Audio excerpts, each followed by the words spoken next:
नमस्कार, मी प्रणिता बोरसे. आपण पाहत आहात TV9 मराठी. महाफास्ट 50च्या माध्यमातून जाणून घेऊया दिवसभरातील महत्त्वाच्या बातम्या. रत्नागिरी सिंधुदुर्ग जागेवर आमचा दावा कायम, पण अंतिम निर्णय शिंदे फडणवीसांचा असेल, मंत्री उदय सामंतांची प्रतिक्रिया.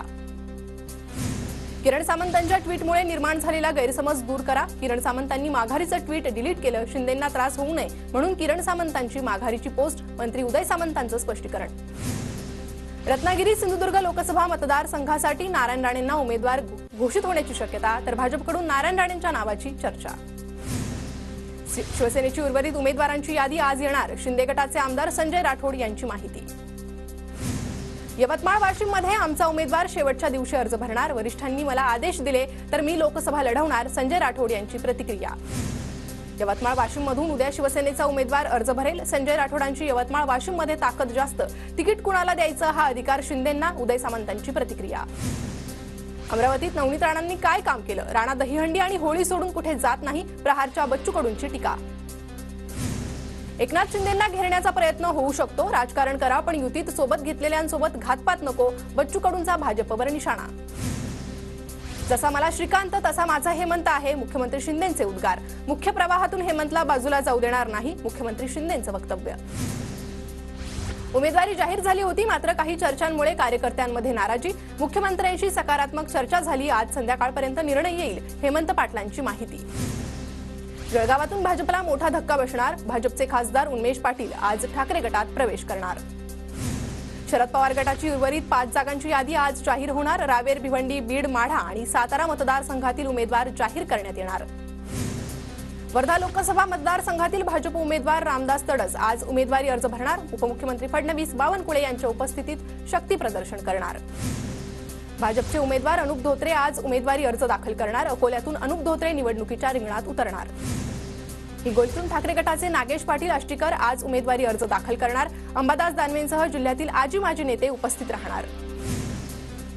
अमरावतीतून रिपब्लिकन पक्षाचे नेते राजेंद्र गवई आज उमेदवारी अर्ज दाखल करणार. राजेंद्र गवई हे माजी राज्यपाल रासू गवई यांचे सुपुत्र. दिनेश भूप प्रहारकडून आज उमेदवारी अर्ज दाखल करणार. अमरावतीत राणांविरोधात मोठं शक्ती प्रदर्शन करणार. जात वैधता प्रमाणपत्र रद्द झाल्यानं रश्मी बर्वे यांचं जिल्हा परिषद सदस्यत्व रद्द. लोकसभा निवडणुकीत उमेदवारी अर्ज बाद झाल्यानंतर रश्मी बर्वेंना दुसरा धक्का. ठाकरे गटातर्फे सांगली निवडणूक समन्वयक पदाची निवड. सांगली लोकसभा निवडणूक समन्वयकपदी आदित्य शिरोडकर यांची नियुक्ती. आदित्य ठाकरे आज ईशान्य मुंबईच्या दौऱ्यावर. विक्रोळी मानखुर्दमधील शाखेला भेट देणार. यंदा 7 सप्टेंबरपासून गणेशोत्सवाची धामधूम. कोकणात जाणाऱ्या गाड्यांसाठी 10 मे पासूनच आरक्षण सुरू. मुंबईच्या तलावातील पाणीसाठा 30% खाली. पुरवठा 31 जुलैपर्यंत राहील एवढाच पाणीसाठा. मात्र 11 जूनला मान्सूनचं आगमन होण्याची शक्यता असल्यानं पाणी कपात नाही. पुण्यातील पवना धरणात 15 जुलैपर्यंत पुरेल एवढाच पाणीसाठा. बाष्पीभवनामुळे पाणीसाठ्यात घट. पावसाळा लांबल्यास पाणी टंचाईची शक्यता. राज्यात उष्णतेची लाट येणार. यंदा एप्रिल आणि मे महिन्यात सर्वाधिक उष्णतेचा फटका बसणार. नागरिकांनी आरोग्याची काळजी घ्यावी. हवामान खात्याचं आवाहन. मुंबई महानगरात उन्हाच्या झळा तीव्र. पश्चिम रेल्वेवरील प्रवाशांची प्रवासासाठी वातानुकूलित लोकलला पसंती. वातानुकूलित लोकलचा मासिक पास काढण्याकडे प्रवाशांचा कल. पिंपरी चिंचवडमधील प्रदूषण कमी करण्यासाठी यंत्रणा अद्याप सुरू नाही. 3 महिने उलटूनही यंत्रणा चौकात उभी. पुणे शहरातील धोकादायक वाड्यांना महापालिकेच्या नोटीस. महापालिकेकडून जुने वाडे आणि धोकादायक इमारतींचं सर्वेक्षण पूर्ण. पुणे शहरात एकूण 146 धोकादायक वाडे. मुंबईच्या पालिका रुग्णालयात लवकरच झिरो प्रिस्क्रिप्शन मोहीम राबवण्यात येणार. औषध गोळ्यांसह विविध प्रकारच्या 5000 वस्तू रुग्णालयात उपलब्ध केल्या जाणार. रुग्णांना सर्व वैद्यकीय सेवा मोफत मिळणार. मुंबई महापालिकेकडून मार्चच्या एकाच महिन्यात तब्बल 2425 कोटींची वसुली. आजपर्यंत इतिहासात एकाच महिन्यात केलेली ही विक्रमी वसुली. मुंबईत नालेसफाईच्या कामावर बारीक लक्ष ठेवलं जाणार. कंत्राटदाराकडून नालेसफाई योग्य पद्धतीनं होत आहे की नाही हे तपासण्यासाठी सीसीटीव्ही कॅमेऱ्यांची मदत घेतली जाईल. मुंबई पुणे द्रुतगती मार्गावर आज उद्या वाहतूक ब्लॉक. मुंबईहून पुण्याकडे जाणारी वाहतूक जुन्या मुंबई पुणे मार्गावरून पुण्याच्या दिशेने मार्गस्थ होणार. ग्रँटी बसवण्याचं काम केलं जाणार.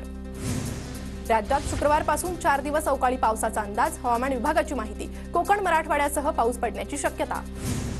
नागपुरात तापमानाचा पारा 41 अंशापार.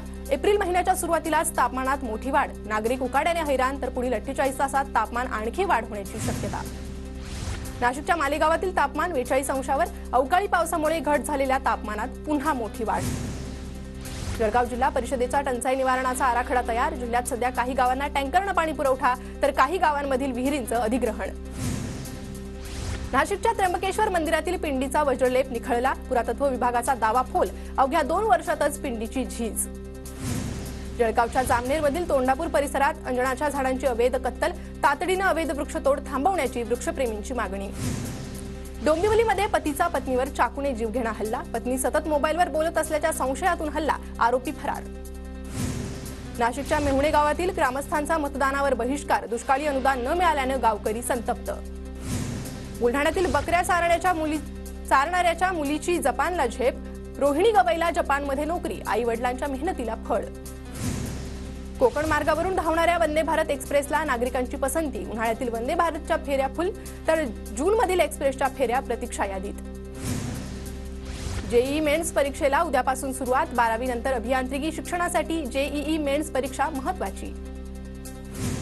धारावी पुनर्विकासाचा मार्ग मोकळा. पुनर्विकास प्रकल्पातील रेल्वेच्या मालकीच्या जमिनीच्या हस्तांतरणाचा अडसर अखेर दूर. रेल्वेचा 25.57 एकर जमीन डीआरपीकडे हस्तांतरित. मुंबईतील म्हाडाच्या सोडतीत उच्च गटातील महागड्या घरांचा समावेश नसण्याची शक्यता. उच्च गटाच्या घरांना मागणी नसल्यानं म्हाडा प्राधिकरणाचा विचार. कल्याण आणि भिवंडी लोकसभेत पोलीस ॲक्शन मोडवर. कल्याण डोंबिवलीत पोलिसांनी 773 जणांचं रिव्हॉल्व्हर जप्त केलं. 593 जणांविरोधात प्रतिबंधात्मक कारवाई तर 119 जणांविरोधात अजामीनपात्र स्वरूपाची कारवाई. नाशिकमध्ये लोकसभा निवडणुका आणि सण उत्सवांच्या पार्श्वभूमीवर अवैध शस्त्रसाठ्याची शोध मोहीम. पोलीस आयुक्त संदीप कर्णिक यांनी दिल्या सूचना. बीड पोलिसांची नजर कर्कश आवाज करणाऱ्या दुचाकीस्वारांवर. पोलिसांनी तब्बल 350हून अधिक सायलेन्सर आणि फॅन्सी नंबर प्लेटवर रोड रोलर चालवला. भंडारा जिल्ह्यातील ओकारामध्ये बैलांवर लंपी आजाराचा प्रादुर्भाव. पशुपालकांना काळजी घेण्याचं आवाहन. तैवानमध्ये 7.5 रिश्टर स्केलचा भूकंप. भूकंपाच्या धक्क्यानं अनेक इमारती कोसळल्या. दक्षिण जपानमध्ये सुनामीचा इशारा.